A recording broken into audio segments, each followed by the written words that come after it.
could happen at any time. It could happen at any time. That's the thing about swatting. You never really know.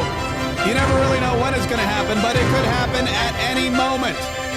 And listen, here's the thing. If you get swatted, you can't even call the cops because they're already here. They're already standing in your front yard, guns ablazing, and that's one of the issues. That's why it's so dangerous. That's why it's such a problem, and it's becoming an epidemic. There is a swatting epidemic in this country. The lunatics on the left, the liberal left-wing lunatic socialist fringe, the big losers who lost the White House, who lost the Senate, who lost the House of Representatives, and lost their proverbial minds.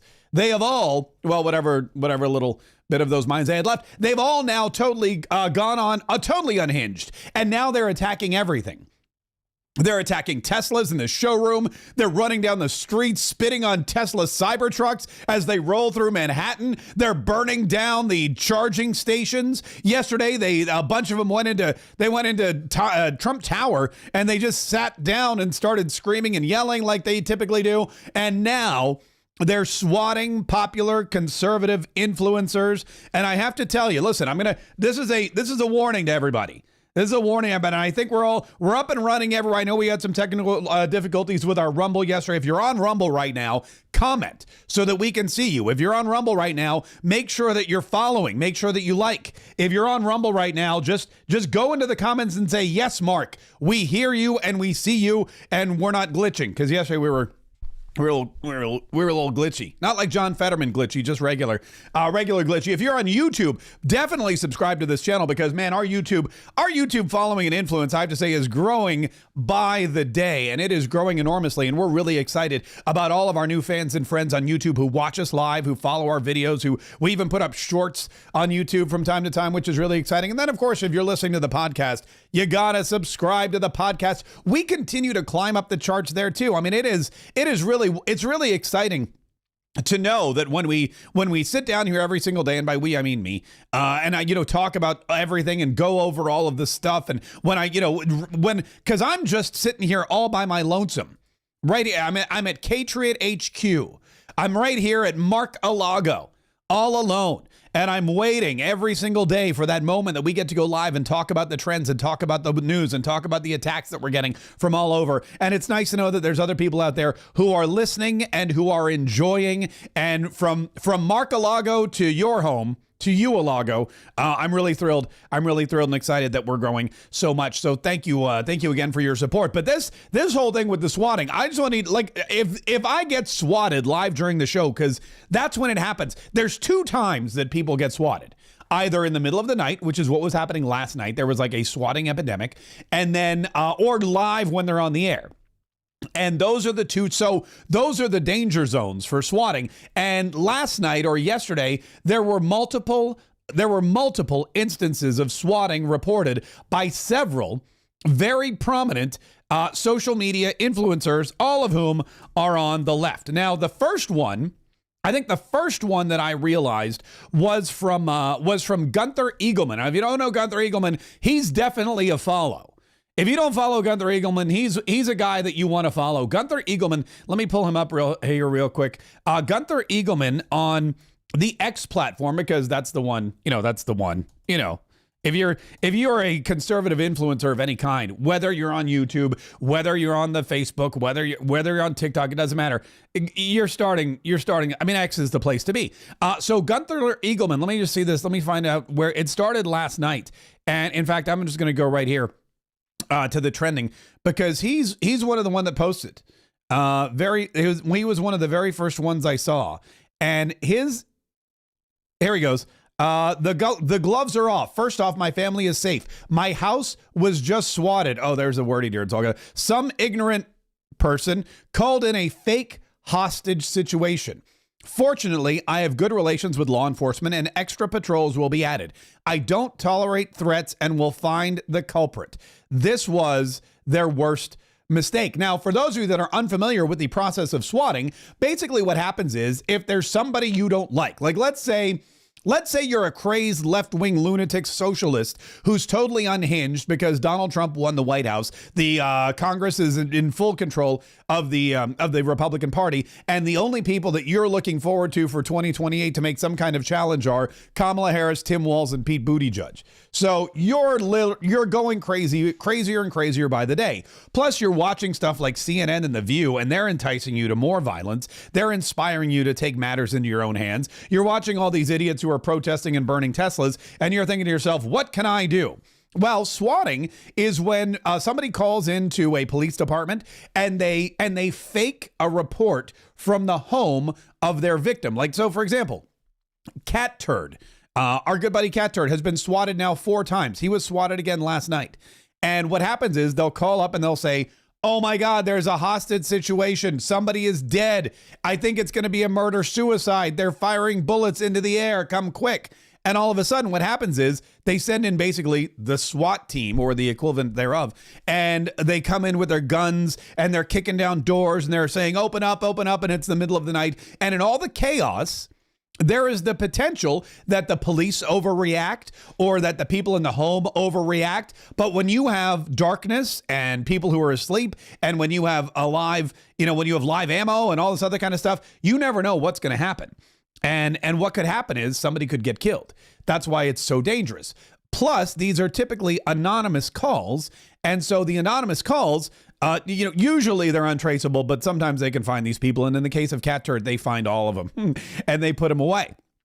And so what happens now is this has become an epidemic. We've seen Marjorie Taylor Greene got swatted, Pete Hegseth got swatted, and then last night, like I said, it was Gunther Eagleman. Then our good buddy Sean Farish, and you may know Sean Farish as the guy who does the Trump impressions. In fact, that's how most people know him.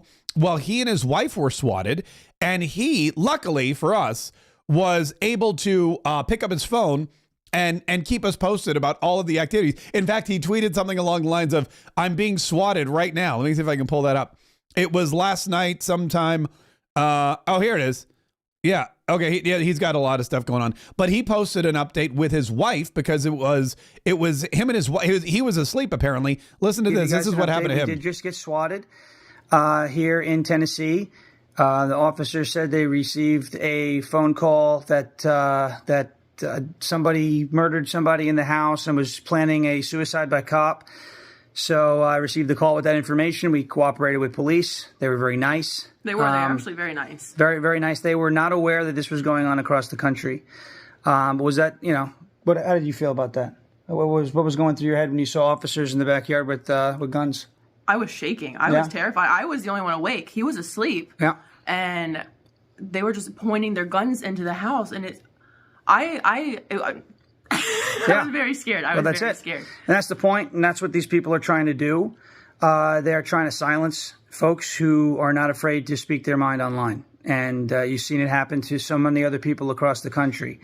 We're going to do what we can from Tennessee to try and get to the bottom of who's responsible for it. I'd like to see the Justice Department or somebody somewhere get involved with getting to the bottom of it, because you can see it's not a joke. You're coming up to people's homes with very, very big guns that are very unsettling to a lot of people. And, one wrong move could create a disaster. And Sean handled it very well. He was very calm and collected. Yeah, because we're seeing it happening all across the country. Yeah. We have nothing to hide. None of this stuff happened.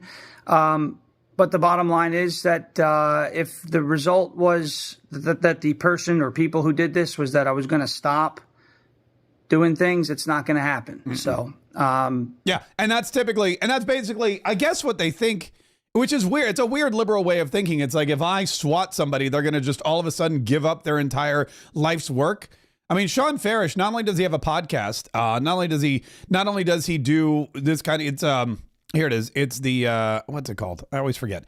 Sean Farish, the Ungoverned. Anyway, not only does he have his own podcast, not only does he do these fun Trump videos, but he's a full patriot. He's a full-on patriot. He's dedicated his life and his time to saving America and making sure that he's promoting conservatism, getting President Donald Trump back in a position where he can lead America to greatness. And that's all any of us are doing. That's all Gunther Eagleman's doing. That's all Catturd doing.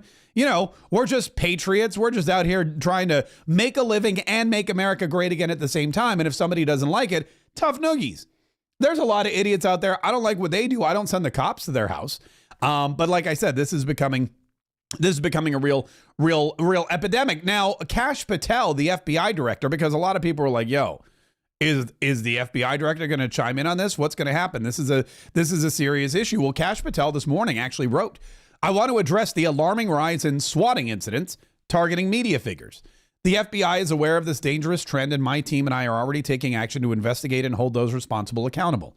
This isn't about politics. Weaponizing law enforcement against any American is not only morally reprehensible, but also endangers lives, including those of our officers. Totally true. That will not be tolerated. We are fully committed to working with local law enforcement to crack down on these crimes. More updates to come, because it's not just the person in the house. Like, sure, you send cops to my house and I'm down on the ground, like, saying, don't shoot. Don't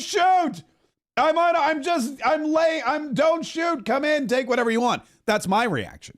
But there's other people out there who are like, oh, the hell you do. And you never know what's going to happen. You don't know what people are thinking.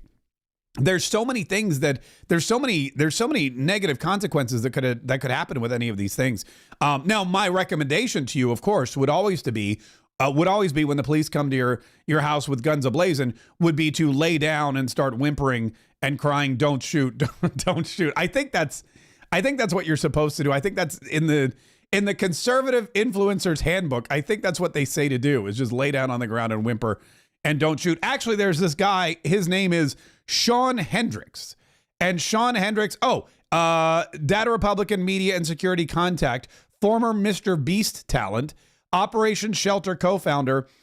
This guy, listen to this. He posted this video as to if you are a conservative influencer, what you should, I guess, and should not do to avoid swatting incidents. Listen to this. This is cool. I want to make this video about swatting. There's a few things you can do to help prevent this. And don't do this unless you think you're actually a target, right? We don't want to flood the police department with people trying to use this strategy. One, contact your local police department. Say, hey, look, I'm a public figure. I'm definitely a target of being swatted. Please be aware. That way they have an understanding of who you are. They're not going in blind. Give them your cell phone number. Say, hey, you can call me directly on this line. This gives them a chance to reach out to you and say, especially if you're out of town, like, hey, we just got a call. Should we respond to your house? 3 is you just want to make sure you have cameras around the perimeter of your property. Like, I'm sitting here right now making this video. I'm going to see pop up on my Waze app. It's going to say, I'm going to see a cop car pulling on my driveway. I know immediately what's going on. I'm going to call 911 and say, hey, what's going on? There's cops pulling up outside. I think I may have just gotten swatted. You're so far ahead of the game like that. And step 4 is call 911, right? If you see cop cars surrounding your house, call 911, get on the phone with the police department, start talking to them, give them that two-way communication. And I guess the last tip is just obey the commands. They don't want to do this, but they're going to go home at the end of the night, right? That's their priority. And so to obey the commands, move slowly, don't make sudden movements, but they got to clear the situation, right? So just follow the rules. It doesn't matter. You don't know this. Do you have a warrant? Just save it. You're just going to make it hard on yourself. They're just doing their job. Yeah. So guys, please share this around. I know it doesn't apply to everyone, but if we can basically make ourselves SWAT proof, it just takes this tactic away from these evil people. So please share this message, and hopefully people do not get hurt. This is a terrible, evil domestic terrorism thing, and I hope the government deals with it as such. Thanks. That's a great way. That's a great point. This is domestic terrorism. This is domestic terrorism. This is what we're talking about. This is an issue for a lot of people now. And I like how he said, none of this, do you have a warrant thing, which I think that if they get a swatting call, there's like probable cause. So they're going to be like warrant schmorant. but I mean, and I like to think like if one or two police officers comes to my house and they're like, Mr. Kaye, we'd like you to come outside or come down to the station, or can we come inside? I'm going to be like, do you have a warrant? But if it's like 2 a.m. and I'm in my underwear and they're banging on the door and there's like flashlights coming through the window and I hear, police, open up, then I'm not the do you have a warrant guy. I'm going to be the lying on the ground screaming, don't shoot, I'm unarmed guy. That actually, you know what? It wasn't swatting per se, but I did have an incident years ago when my wife and I just got married. We were, and we must have been married for like a month or two. And we were out late one night. We were at some party or something like that. And we came back, it was like 2:30 in the morning. And we came back and I am a very loud person. And my wife is also quite, has a high decibel level. And we were living in a townhouse that had, I guess it was like 3 stories. There was the main floor with the kitchen. It was tiny, but it was like tall. Main floor had the kitchen. Then there was a middle floor with like the living area. And then our bedroom was on the top floor. So it was 2:30. She goes to bed. I'm locking up everything. And she screams, baby, bring me up some water. And it's like 3 floors. So I go, what? And she said, water. And I go, what? Water? She goes, yes, bring me up a water. And I go, okay, all right. So we're screaming 3 floors back and forth, totally forgetting that we have neighbors on either side of us and that it's 2:30 in the morning and that we're very loud people. So I bring her a water because I'm a dutiful husband. I go upstairs and I sit down and I give her the water. We turn on the light, say goodnight. We go to bed. About 20 minutes later, there is a flashlight beam coming through my window, the 3rd story window. Flashlight beam shining in. It's lighting up the walls and everything. And I look outside and I see a police car and 2 policemen shining their lights in our windows. And then, of course, I hear, which again, at 3 o'clock in the morning, I'm like, and my wife's like, what's that? I go, I think it's the police. She goes, why are they here? I go, I don't know. So I go downstairs and I'm wearing boxer shorts and it's also winter, right? So it's very cold. It's up in Maryland. And it's very cold. And I have my boxer shorts on and I put on like, I don't know, a sweater. I must look like an idiot.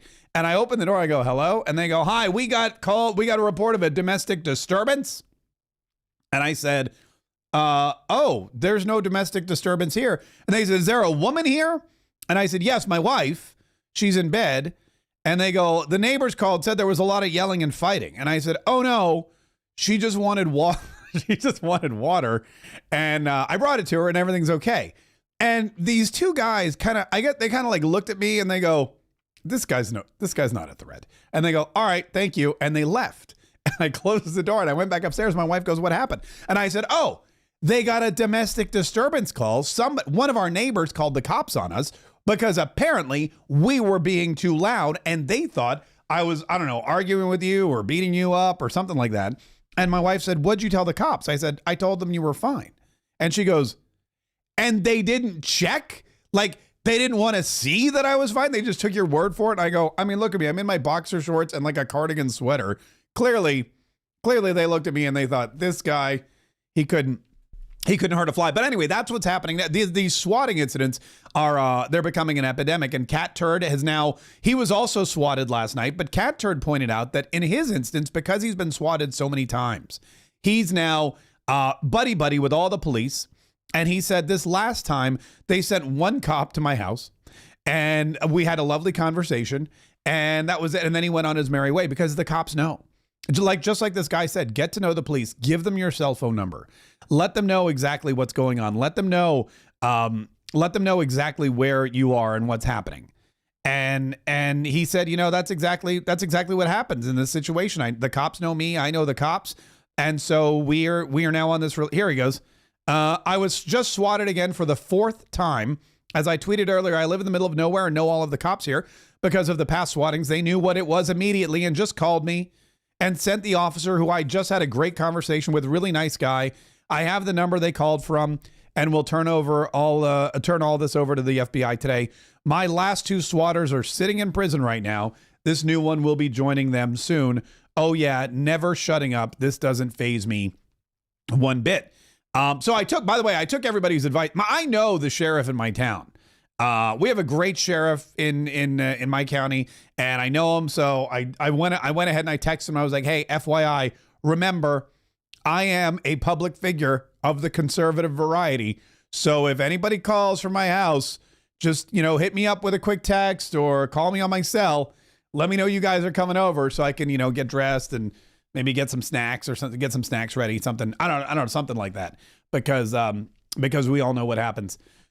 We all know what happens with these swatting incidents. Now, the swatting will hopefully the swattings will stop. But again, this is what happens when the Democrats lose it. They lost everything. They've lost the country. They've lost their elections. They've lost any sense of leadership in their party. They even lost the shutdown.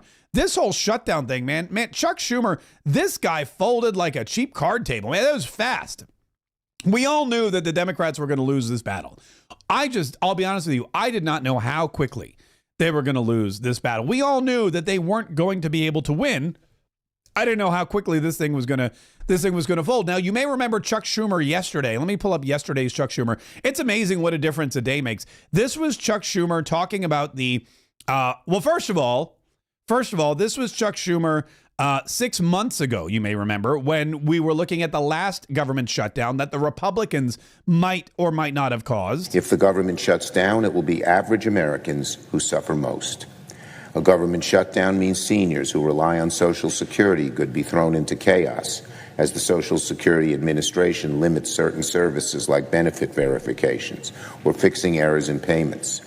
Our veterans could see regional VA offices shut down and support services put on hold.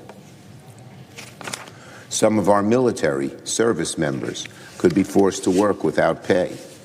Families who benefit from WIC and other nutrition programs could see benefits halted. Yeah, so he's going through all of the terrible, horrible, no good, very bad things that could happen. Now, this was Chuck Schumer 2 days ago, right after the House of Representatives voted on the continuing resolution to continue to fund the government for 6 more months. Mr. President, the Democratic leader. Funding the government should be a bipartisan effort, but Republicans chose a partisan path, drafting their continuing resolution without any input from congressional Democrats. Because of that, Republicans do not have the votes in the Senate to invoke cloture on the House CR. Our caucus is unified on a clean April 11th CR that will keep the government open and give Congress time to negotiate bipartisan legislation that can pass. All right, so yesterday, or 2 days ago, rather, he was all up in arms. He's like, this is not bipartisan. This is the Republicans' dirty tricks and blah, blah, blah, blah. We can't stand for this. They do not have the votes for cloture. Well, this was Chuck Schumer yesterday afternoon. Republican rejection leads us to a decision. And it's not really a decision. It's a Hobson's choice.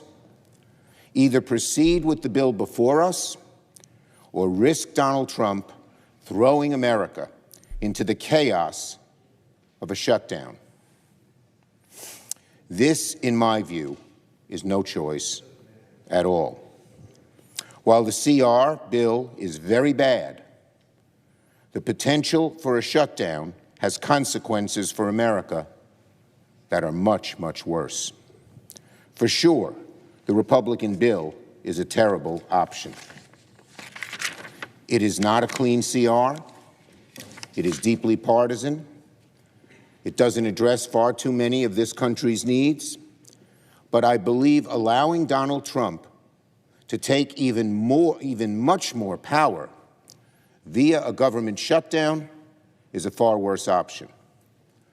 And before I explain why, let me be clear about one thing. No one on my side of the aisle wants a government shutdown. Members who support this CR do not want a government shutdown.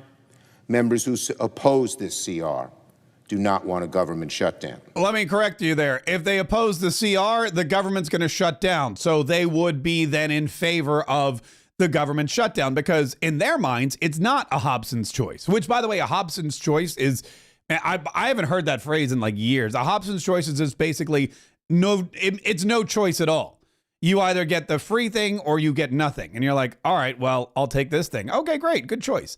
But there is a choice. The choice is to shut down the government. Chuck Schumer, way too much of a pansy to do that. However, there are Democrats that would be willing to do it. One of them, of course, is Ayanna Pressley, who just was furious, just melted down. Her big old oogly goggles almost exploded off of her face when she found out about Chuck Schumer folding and basically allowing his Senate Democrats to vote for this clean CR without any kind of repercussions. Congresswoman, only a few moments ago on Truth Social, President Trump praised Senator Schumer for having the, quote, guts to do the right thing, calling his support of the spending bill a smart move.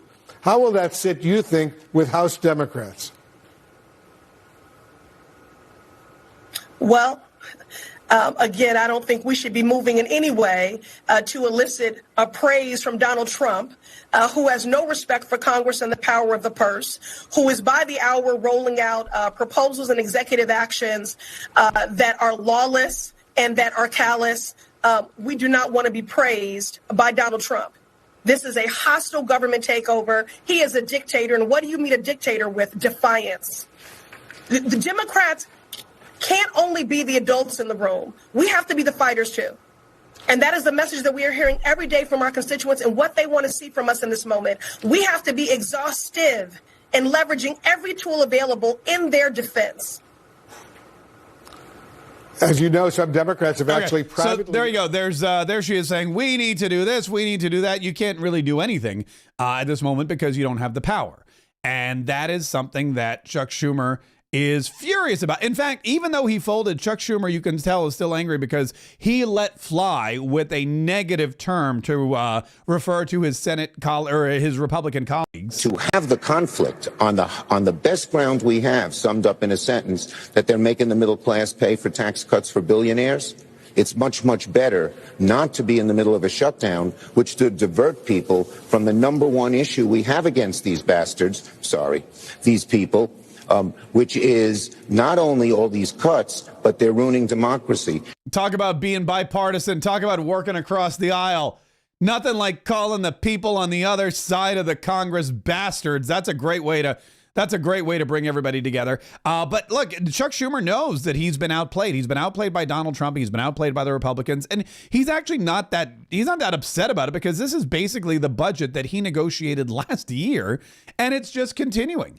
It's continuing forward, but it's continuing forward with the blessing of President Donald Trump. And so even though it's not a loss for the Democrats, it's a win for Trump. And any win for Trump is a loss for Democrats. It's really kind of weird that way. And Donald Trump did come out on Truth Social 100%. He came out on Truth Social. He wrote, "Congrats to Chuck Schumer for doing the right thing. Took guts and courage. The big tax cuts, LA fire fix, debt ceiling bill, and so much more is coming. We should all work together on that very dangerous situation. A non-pass would be a country destroyer. Approval will lead us to new heights." Again, really good and smart move by Senator Schumer. This could lead to something big for the USA, a whole new direction and beginning. And then he signed it DJT, just so you know who that was behind that Truth Social. And John Thune was asked about this, the Senate Majority Leader. Here's what he had to say. Senate Majority Leader John Thune's with us. And sir, good morning to you. A moment ago, Truth Social, here's the post from the West Wing. Congratulations to Chuck Schumer for doing the right thing. Took guts and courage. The big tax cuts, LA fire fix, debt ceiling bill, and so much more is coming. We should all work together on that very dangerous situation. A non-pass would be a country destroyer. Approval will lead us to new heights. Again, a really good and smart move to Senator Schumer. This could lead to something big for the USA, a whole new direction and beginning DJT. Bet he loves that. On Wednesday, Schumer was trying to convince Democrats to stick with him and fight this. Last night he folded. Tell us why. Well, they own it, Bill. I think this is just an acknowledgement on his part that the Democrats put us into this situation. The first three appropriation bills that Congress is supposed to pass every year passed out of the committee over 8 months ago. And 11 of the 12 passed before the August recess last year, and Chuck Schumer never put one of them on the floor. And so we are cleaning up the mess that Chuck Schumer and the Democrats and Joe Biden left us and funding last year's appropriations bills. This is the cleanest, best way to do it. The Democrats should get on board with it. If they want to filibuster the issue of shutting down the government, more power to them. But this is on them, and it's important that they deliver the votes to help us get this across the finish line and keep the government funded. This morning, I did chuckle when I saw Politico's headline of their morning newsletter that Schumer stops a shutdown, as if he was the hero in all of this. What's interesting is just how frustrated and angry the left is with him. So he's basically got no friends this morning in Washington. He might be headed to the pound to get a new dog. Yeah, there's, speaking of new dogs, that was a great, by the way, thank you, Martha, for that lead-in. I appreciate it. Yeah, that's right. Politico, Schumer stops the shutdown. Speaking of new dogs, AOC is one of those people who is very upset with Chuck Schumer. Think about this. They went from being upset with Donald Trump and the Republicans to being upset with their own minority leader, Chuck Schumer, because Chuck Schumer is now giving the green light to any and all Democrats that want to vote for this bill. Any and all Democrats who want to vote for cloture, they now have a green light from their minority leader to do so, from the leader of their party. And a bunch of them will do it, and then it'll go to the floor, and then they'll vote in the majority, and then, do hip, hip, hooray, we'll be able to celebrate. But listen to AOC. She was asked about this, and she couldn't even think straight. I mean, not like she ever thinks straight, but she was in rare form. The point that Senator Schumer has kind of made is, the CR is bad, but a shutdown is worse. So how do you respond to that point? That is, I cannot understate, I cannot underscore enough how incorrect that is. Because what this does, what voting for this CR does, is that it codifies the chaos and the reckless cuts that Elon Musk has been pursuing. The robbing of our federal government in order to finance tax cuts for billionaires is what is happening, and that is what Senate Democrats will be empowering if they vote for the CR. The funny thing is, there's such a hypocrisy. There's such a hypocrisy on the left because they keep saying that Donald Trump is funding tax cuts for billionaires. Donald Trump is funding tax cuts for billionaires. But you know what the only thing I ever see is how all these billionaires don't even pay taxes. There was a story the other day. Elon Musk, billionaire owner of Tesla, pays $0 in taxes. This billionaire made $50 billion last year and paid $0 in taxes. Yet now we're funding we're defending tax breaks for billionaires. Billionaires aren't paying taxes as it is. Why do they need a tax break? So that we can start paying them money? That's not at all what's happening. What's happening is you're funding a tax break for everybody. But she's really angry about it. And of course, in pure AOC fashion, she is going to use this particular upset, if you will, to use a March Madness term, this particular defeat, she's going to use it to try to push herself up the ladder of the Democrat elite. She's going to try to use this for her own advantage. And one of those things may be challenging Senator Chuck Schumer for his leadership position. Would you, what do you think of the job that Chuck Schumer is doing? Would you ever challenge him, do you think? I think that what we need right now is a united Senate Democratic caucus that can stand up for this country and not vote for cloture and not vote for this bill. And I think that the strength that we have is in this moment. Reconciliation and all of these, Republicans do not need Democratic votes for that. They need it for this. And so the strength of our leadership in this moment is going to demonstrate the strength of our caucus. And I cannot urge enough how bad of an idea it is to empower and enable Donald Trump and Elon Musk in this moment. It is dangerous and it is reckless. All right, so what's happening is, according to AOC, that Chuck Schumer's got a weak caucus. Chuck Schumer's caucus is not strong enough to do what needs to be done. Probably not the first time anyone's ever told him that. So she's not directly saying I'm going to challenge him, but what she's saying is we can stop this if the Democrats are united. If the Democrats all vote no on cloture, then this thing doesn't happen. But the problem is you have way too many Democrats who know they're going to get the blame. They know that they know that they can't spin this anymore. The Republicans have already passed it. Every single Republican, with the exception of Thomas Massie, the AKA grandstander, according to President Donald Trump, every single Republican has signed on in the House of Representatives. Every single Republican, with maybe the exception of Rand Paul, maybe there's another one, but probably just Rand Paul, would sign on to this in the Senate.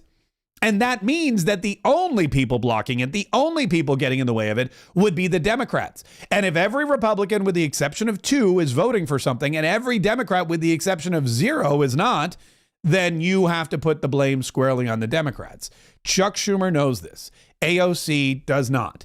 But, well, or she does, but she doesn't care. She's going to use this to push herself up and forward in the party.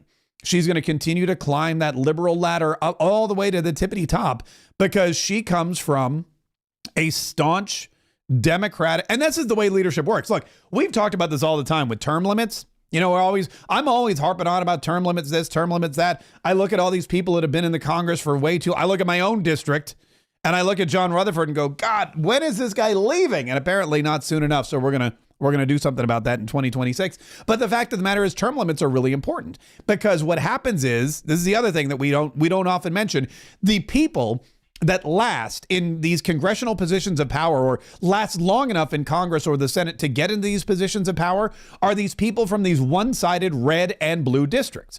For example, John Thune is from North Dakota. He's not going anywhere anytime soon.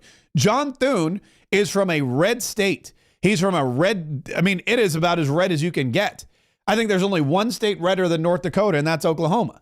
So that's why you have the leadership coming out of North Dakota, because he'll never lose that job. Same was true with Mitch McConnell. Mitch McConnell from Kentucky. Again, Kentucky, pretty red state. Yes, they have a Democrat governor. I'm not really sure how that happened, but they're pretty conservative. And that's why Mitch McConnell was able to hang around so long. Look at Nancy Pelosi, who was in Congress for 483 years. She comes from San Francisco, where there's only Democrat. There's not even any Republicans in San Francisco. Maybe Mark Zuckerberg is turning a little bit, but just because he doesn't want to get hauled up in front of a committee anymore. So that's what that's why all of these leadership situations or these people in leadership come from these really, really red and blue districts. And AOC comes from the Brooklyn or the Bronx. So she has no trouble. She can stay in that office, as long as she wants. People from purple districts and swing districts, they don't get into positions of power. And if they do, well, then they risk, losing them. And that's why John Thune is the Senate Majority Leader. And that's why AOC is looking at maybe becoming the new Senate Minority Leader. Even though, Chuck Schumer, again, from New York, has a pretty firm grasp on that. But the good news is, I guess, that the government won't shut down and that Doge will continue to make cuts. Oh, speaking of Doge making cuts, there's this new video that was, I forget who first, I saw it all over the X this morning when I went on. But this new video is getting out there. Everybody's sharing it. Everybody's talking about it. And guess what? It's Barack Obama. No, he doesn't have a new podcast. Thank God. No, he's leaving that to his buddy, Michelle. No, Barack Obama, there's a video that was released from Barack Obama way back when he was the president. And he's discussing, get this, billions of dollars in cuts to the federal government. And who did he put in charge of it? Who was Obama's Elon Musk? None other than Joseph Robinette Biden Jr. Everyone knows that getting rid of the deficit will require some tough decisions. And that includes cutting back on billions of dollars in programs that a lot of people care about. But what should be easy is getting rid of the pointless waste and stupid spending that doesn't benefit anybody. Waste we should be getting rid of even if we didn't have a deficit. Sure, some of these cuts aren't that big, but no amount of waste is acceptable. Not when it's your money. Not at a time when so many Americans are already cutting back. Just as families are living within their means, government should too. Did you know the federal government pays for a website devoted to a folk music ensemble made up of forest rangers? They're called the Fiddlin' Foresters. By the way, is it any shocker that Barack Obama wanted to get rid of the Fiddlin' Foresters?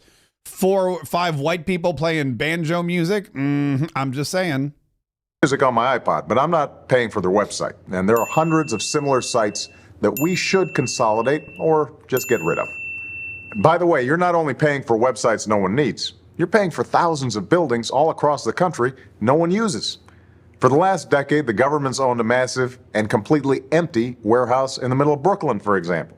Now, the government hadn't been able to sell this building and others like it because of red tape and Washington politics that held things up for years. But we're finally cutting through all that and plan to get rid of these buildings in the months ahead. We need to step up our game.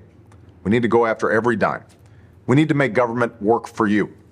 That's why, starting today, I've asked the Vice President to lead a renewed effort to hunt down misspent tax dollars in every agency and department of this government. How'd that work for you? That's Barack Obama. When he was president, saying, hey guys, there's a lot of waste out there. We got websites we don't need. We got websites that are totally pointless and you're paying for them. We got the Fiddlin' Foresters, and I like them, but I'm not paying for their website. So we're going to cut these out. Plus, we got all these buildings everywhere. All these buildings in California, New York. With been too much government red tape. We're going to cut back the red tape. We're going to deregulate. We're going to sell off the waste. And I'm going to put Joe Biden in charge. The guy who was supposed to cure cancer, Joseph Robinette Biden Jr., was put in charge of cutting out all this government waste. Did he do any of it? I mean, Joe Biden is government waste. I'll just put it with all. We're calling it the campaign to cut waste. And I know Joe's the right man to lead it because nobody messes with Joe. There's a new standard by which the government is going to function from this point on. The American people are entitled to transparency. Look, a lot of this depends on new, sophisticated methods, but it also, we know, depends on relentless focus on making this a priority. Focus that can't be delegated. We're holding ourselves accountable, and we're deeply committed and focused on making government function better. We're not just eliminating fraud and waste. We hope to be instilling an entire new culture that not only our administration, but every succeeding administration will in fact pursue. We're going to give you the government you expect and deserve. He literally, everyone knows. He literally used the words fraud and abuse, fraud and waste, rather. If you throw abuse on there, it's what Donald Trump and Elon Musk have been. He literally used the words waste and fraud. And he was supposed to get rid of it. Now, that was what? Gosh, 16 years ago? Barack Obama was elected in what? 2008, 2012. Then you had Donald Trump for 4 years. Then you had Joe Biden. Joe Biden had probably 12 years to sell off those buildings, shut down those websites, cut out all the waste, fraud, and abuse. And did he do any of it? No. Elon Musk has had 6 weeks, and he's cut out almost $1 trillion. It is really, I mean, hold on. I'm Googling the Fiddlin' Foresters. I want to see if their website's still. Oh, look at this. You'll never believe it. The Fiddlin' Foresters are also known as the official old-time string band of the United States Forest Service. Are they coming in concert somewhere? No, but they still. Oh, this is the Smithsonian. Apparently now they've been relegated to a website on the Smithsonian's official website. But at least, oh wait, yeah, no, I guess here they are playing Cold Missouri Water. This is the. Look, I'm not against music. I love some music, especially some good bluegrassy type music. And if these, here they are, the Fiddlin' Foresters from the. This next song we're going to do is the saddest song we do. Oh. One reason it's very sad is because it's true. Oh. It's about the Man Gulch tragedy. Took place on August 5th, 1949. Oh, no. A plane left Missoula, Montana, a load of smoke jumpers. Actually, I think one of them got sick on the airplane and didn't jump. 15 jumped. They met one person on the ground. They attacked a small run-of-the-mill fire, which was near Helena, Montana, right on the Missouri River, a place called Man Gulch. Unexpected to them, the fire blew up. 13 of those firefighters died in the fire. All right, that's very sad, but just for time's sake. For the purpose, of course, that we don't have them again. We're just going to fast forward to the music. Jane, why don't you tell us about this song? No, Jane, can we sing? Oh, here we go. My name is Dodge, but then you know that. Okay, that's not what I was hoping for. I was hoping for more like, upbeat. I don't know what. You know what? I don't even really know what I was expecting from the Fiddlin' Foresters, but I don't think it was a sad song about the Man Gulch. I don't think it was a sad song about the Man Gulch about the Man Gulch fire in Missouri. Anyway, listen, the fact of the matter is, this is not a new concept. Barack Obama tried to do it and nobody cared. Barack Obama tried to do it and nobody was up in arms.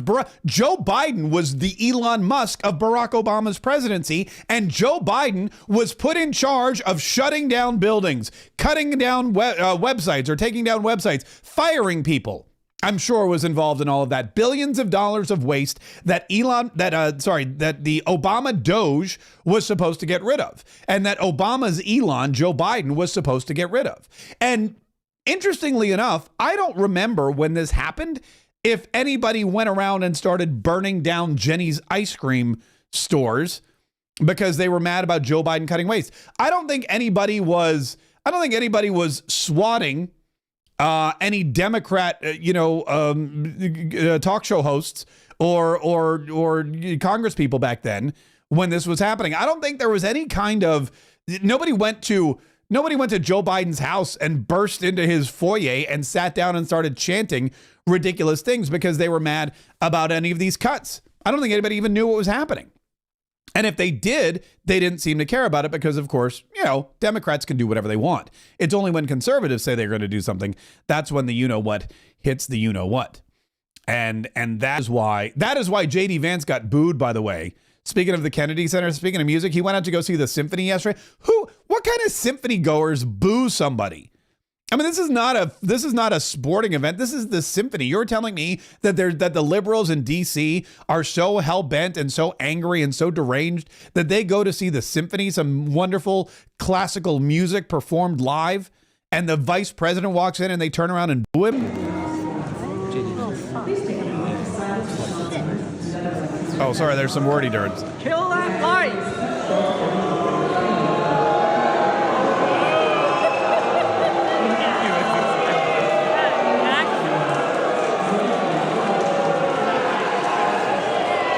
I love J.D. Vance.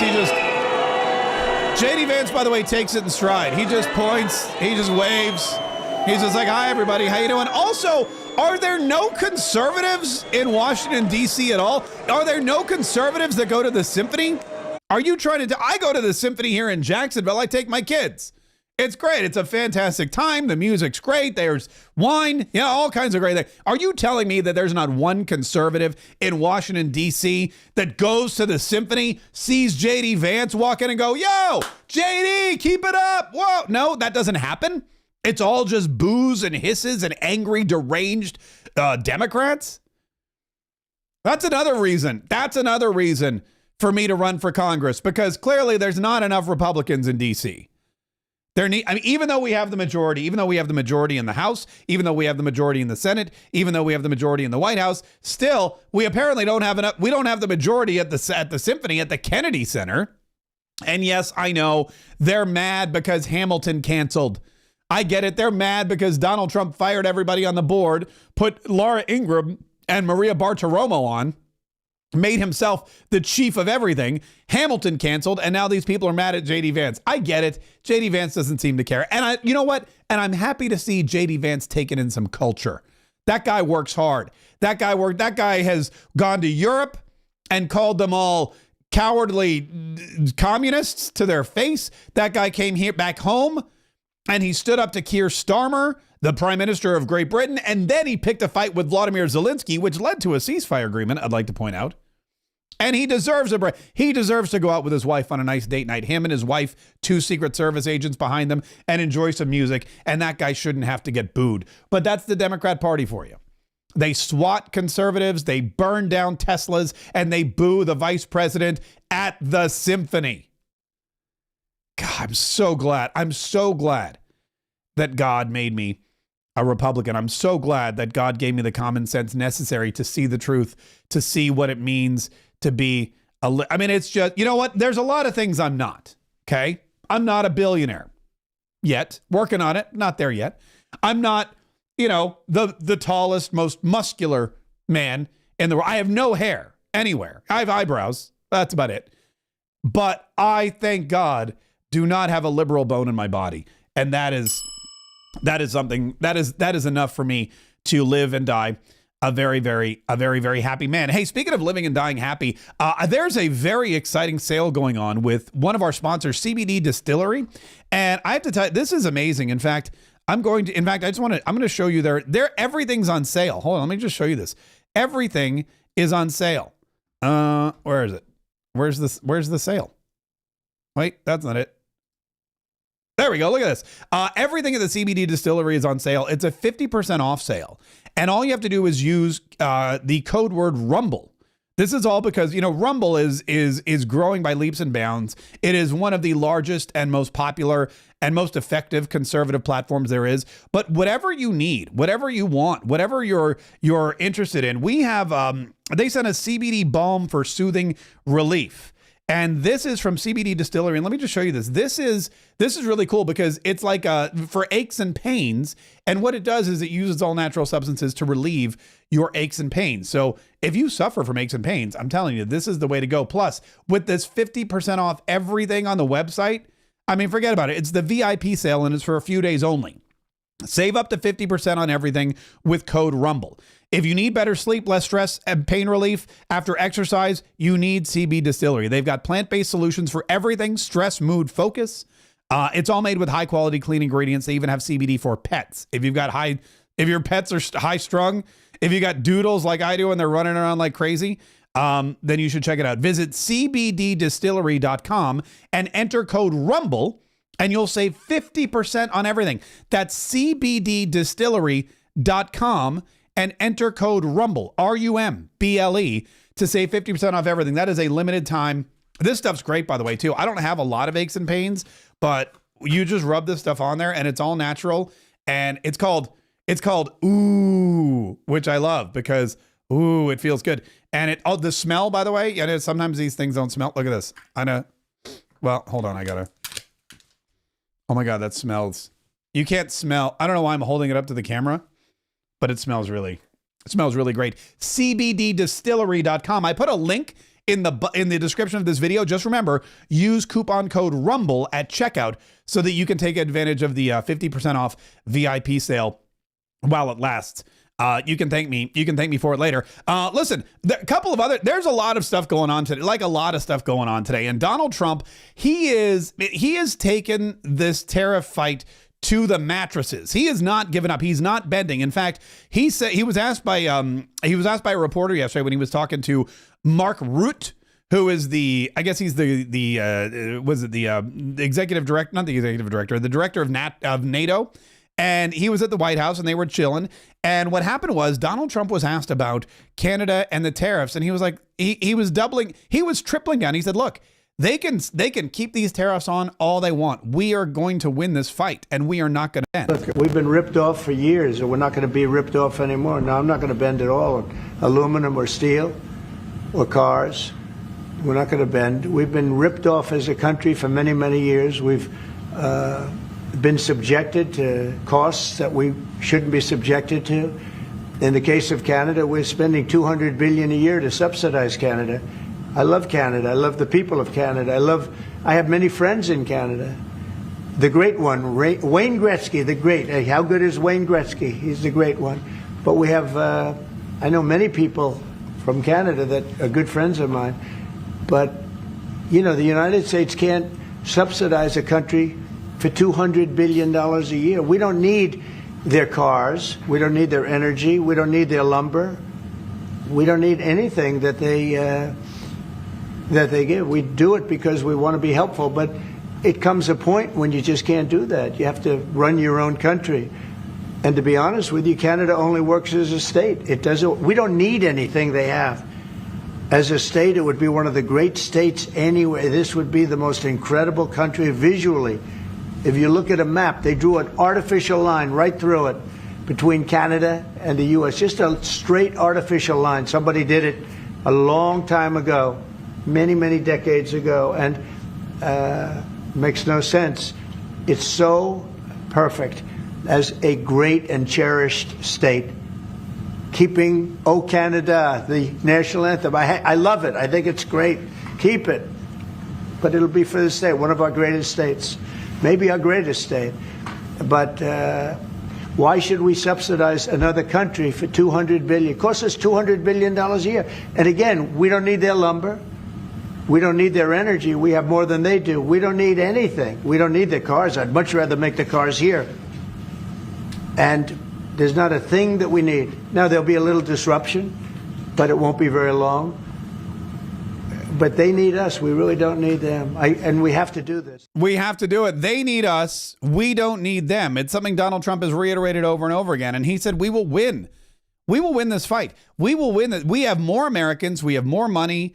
They have more lumber, but we've got enough. We've got other places where we can get it. Doug Ford likes to talk about all the aluminum that we have here. Well, no, I'll use saran wrap instead. It doesn't matter. But there is no way that Canada is going to win, especially if Donald Trump's not going to back down. And the fact that they're going, I mean, they're going through political upheaval. Their prime minister just resigned. They don't really know who's yet running the country or will be in a year. And Donald Trump is here for the next 4 years. And he's fine with this.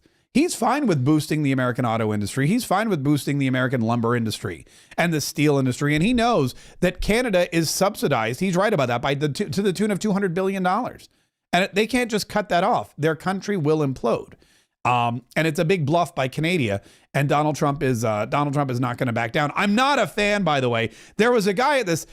I don't know if you heard, these Democrats are going to these town hall meetings and they're trying to get in the face of all of these Republicans, and they're trying to. I guess I don't know if they're paid operatives or if they're just angry Democrats, but that's the other thing. They're going to all of these town hall meetings. And they are disrupting by asking questions of the congressperson. And they're saying, what do you think about this? What do you think about Elon Musk? Why aren't you saving our jobs? And then these Republican congresspeople just basically get booed off the stage. I want to share this one with you, too. This was a guy who asked a question. And I'm prepared. That's the thing. My wife was like, hey, when you primary John Rutherford and become the next congressman from District 5, are you prepared for these town hall meetings? And I said, prepared? OMG. It's what I'm most looking forward to. Do you support the annexation of Canada and/or Greenland? And this is a yes or no question. I don't want you to wander off into the woods. I don't want to hear about your latest week in your office. Yeah. So that's by the way, you can never ask somebody a question and say, this is a yes or no question. You ask the question, the question is up to you, but the answer is up to the other person. Maisie Hirono does this all the time. She's like, please answer yes or no question. Have you ever sexually assaulted anybody? You can answer a question any way you want. If somebody ever says to me that, please answer yes or no, 100% I'm not answering either of those. I'll answer your question in my own personal way. But if I were asked that question and they said, would you, I don't support. Fun fact, I don't support the annexation of Canada. I don't support Canada being the 51st state, and for a couple of reasons. Number one, I have relatives there, and I like to rub it in their face that I live in the United States and they don't. And I can't do that if it becomes the 51st state, because then we'll all have the same advantages and disadvantages. The other reason is because it's all liberals. And the last thing we need is 2 more liberal senators and a ton more liberal Congress people. I mean, when you think about it, the population of Canada is nowhere near that. Like, we wouldn't double the size of Congress, but we would for sure as heck fire get 2 more liberal senators. And that would cut down our lead from a majority of 53 to 47. It would be now it would be 53 to 49. Yeah, that's way too close. That's too close for comfort. And forget about, the last thing we need in this country is more liberals. In fact, there's some parts of this country that I would like to get rid of and maybe give to Canada. Maybe we could swap. Like, for example, Alberta. I don't even know this, but Alberta, there's 10 provinces in Canada. There's Ontario, Quebec, Prince Edward Island, Nova Scotia, Newfoundland, Manitoba, Saskatchewan, British Columbia. What am I missing? Did I say Alberta? And then one more. Newfoundland. There you go. So there you go. There's 10 provinces in Canada. And one of them, Alberta, has already said, we'll join the United States. We want to be a state. The premier, I forget his name, but he wears like a cowboy hat. He looks like he's from Texas, but he's from Alberta. Yeah, here he is. Alberta's fed up. Lawyer Jeff. Oh, this is a group in Alberta that wants to become part of administration about Alberta petitioning for U.S. statehood. It's quite evident that we're being governed by idiots in Ottawa who don't understand that we can't afford a trade war with our largest trading partner, and rather than simply apologizing to President Trump for not meeting our NATO commitments and not adequately securing our border, apparently the Trudeau government has decided to declare a trade war and run up trillions of dollars in costs like they did during COVID on a made-up emergency. So there's a number of us in Alberta that have had enough and want to go speak with the Trump administration about the benefits of Alberta joining the United States. I'm all for that. Look, I'm all for that. You want to bring on statehood. Bring on Alberta. I'm cool with Alberta. I'm cool with Saskatchewan. I'm probably sure Manitoba would be great too. It's the Ontarios, you know, it's the Vancouver, it's the large populated areas, just like here in the United States of America, that are mostly liberal. And the last thing we need in this country is more liberals. Now, I would trade, for example, like Portland, Oregon, not all of Oregon, but Portland, Oregon. I would trade Portland, Oregon with Canada in exchange for like Alberta. I think that's a fair trade. There's large swaths of Washington state, mostly around Seattle, that I would also happily, even, you know what, if we have to sacrifice, sorry, Washington. I know there's some people there. Okay, maybe not the whole state, but there's parts of it. There's parts of it that I definitely think the whole Puget Sound area, I think we could get rid of. But, you know, it makes for an interesting conversation. But no, I am not a fan. When I have a town hall meeting, and by the way, you know, fun fact, do you know why liberals never scream and yell at my congressman, John Rutherford, here in District 5, when he holds town hall meetings? Do you know why? It's because he doesn't hold town hall meetings. He doesn't hold town hall meetings. He doesn't do interviews. He's never on television. He doesn't answer phone calls. He doesn't return emails. The guy's a ghost. If it weren't for his stock portfolio, I wouldn't even know that the guy existed. But that's a whole story. That's a whole story for another day. And there'll be plenty of time. There'll be plenty of time to get to that. But Donald Trump is doubling down on tariffs. And he's saying, we don't need Canada. We don't need Canada. We don't need anybody. We have enough here. And in fact, we're getting more. The tariffs are working, folks. For those, don't listen to the news. Don't listen to these people saying we're in a trade war. There's going to be massive inflation. We're going to go bankrupt. Your taxes are going to go up. You're not going to be able to afford anything. All of the costs are going to be passed on to the consumer. The tariffs are working exactly the way they're supposed to be working. Yesterday, General Motors was in. They want to invest $60 billion. The people from Facebook were in yesterday. They're going to invest $60 billion by the end of the year. Other people are talking about numbers. Apple, as you know, a few days ago announced $500 billion investment. They're going to build their plants in the United States, which, as you know, almost all of their plants are in China. Now they're building in the United States. Look, the reason is two things. Number one, the election, November 5th. And the other thing is tariffs. I think probably in that order. But Tim Cook came in and he announced 500 billion, not million. 500 million's a lot when you think about it, right? But I would have been happy with 500 million, but it's $500 billion investment by Apple in the United States. And that's because of the election result, and it's because of the tariffs and the tax incentives too, you know, tariffs and tax incentives. Yeah. So you got tariffs, you got tax incentives, and you've got jobs coming back to the United States of America, and you've got American corporations who sent their jobs elsewhere, bringing the jobs and the money back, and the manufacturing and all the good stuff that comes along with it. It's working. It's working exactly the way it's supposed to work. And J.D. Vance, before he got booed, or maybe after, I'm not really sure.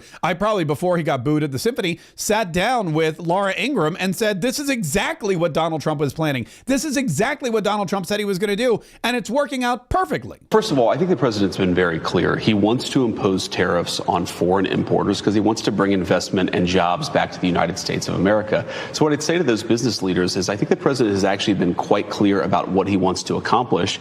Build more in the United States of America, invest more in the United States of America, raise wages for workers in the United States of America, and you don't have to pay these tariffs at all. There is, as the president has said, a recognition that we have to accept, which is that, look, Joe Biden left this economy in a disaster. He ran the highest peacetime deficits we've ever had in this country. He left us with a significant debt crisis, and the president has come in and said, look, we have to accomplish a lot of things simultaneously. We have to bring down inflation, which I think we're making some good progress on. We have to actually ensure critical government services like Social Security and the military function for the American people. And we also have to force businesses to invest more, not overseas, not in Chinese workers, but in American workers. And that's exactly what's happening. That's what's happening with these tariffs. It's doing exactly what Donald Trump planned them to do. And eventually, you know what we're going to have? We're going to have so much money coming in here that we're not going to know what to do with it. We're going to have so much money here in the United States of America through investments, through tariffs, through imports, through exports, through manufacturing, through this, that, and the other, that he'll be able to reduce taxes. He'll be able to reduce taxes on tips and on Social Security and on overtime. He'll be able to reduce taxes on what was the other thing? He'll be able to reduce taxes on everybody under the $150,000 a year income bracket.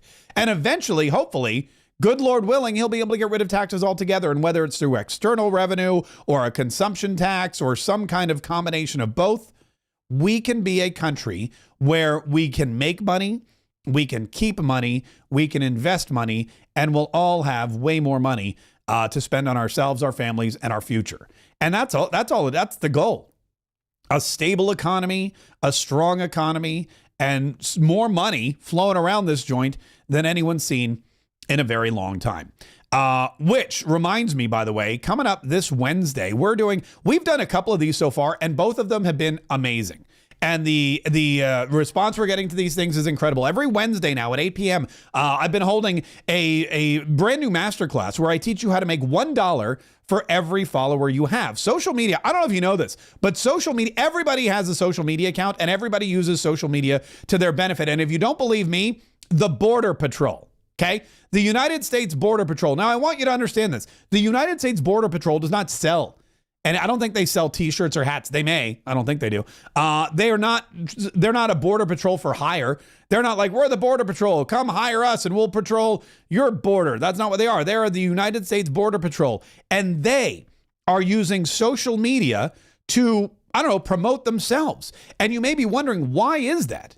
Well, the reason is because social media self-promotion is what everybody in every walk of life should be doing. Donald Trump's team does it better than anybody. I want you to, I'll probably get copyright hit for this, so I may have to delete it later. But look at this video that the Border Patrol put on their Instagram account. It's awesome.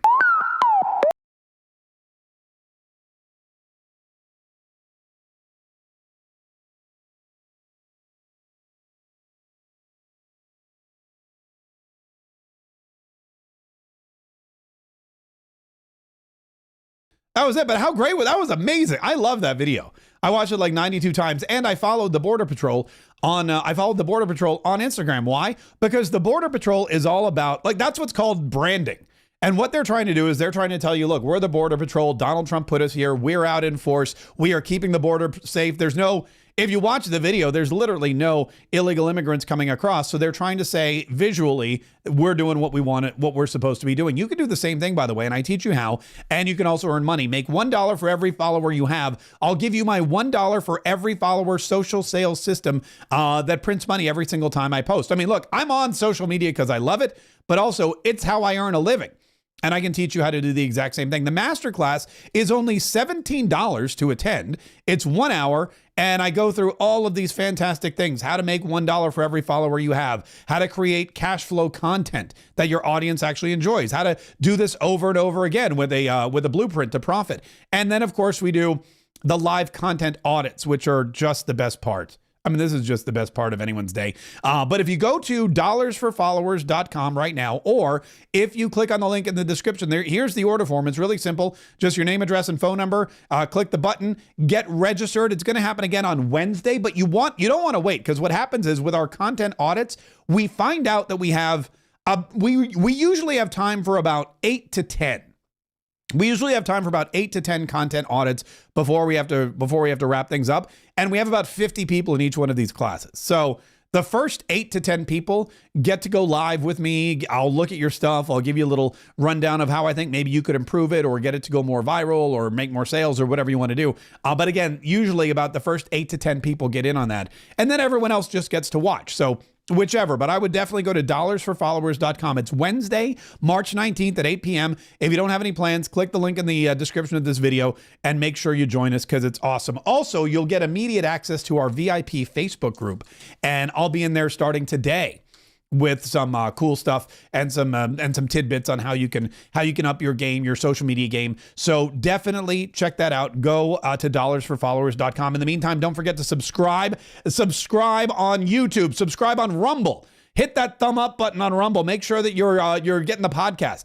Tell iTunes, I love this stuff. I want it every day. Tell Spotify, Mark Kaye Saves the Republic is my favorite podcast, and I want to hear it whenever a brand new one is published. And we do it every single day because every single day is a battle. Every single day we've got to sharpen our tools. We've got to make sure we know what the game plan is. We've got to look our enemies in the eye and say, we know you're coming for us, but you are not going to be able to stop us. You can burn our Teslas. You can spit on our cars. You can SWAT us 8 times if you want. Please don't. But you can, and we will never, ever, ever, ever fight. We will never back down.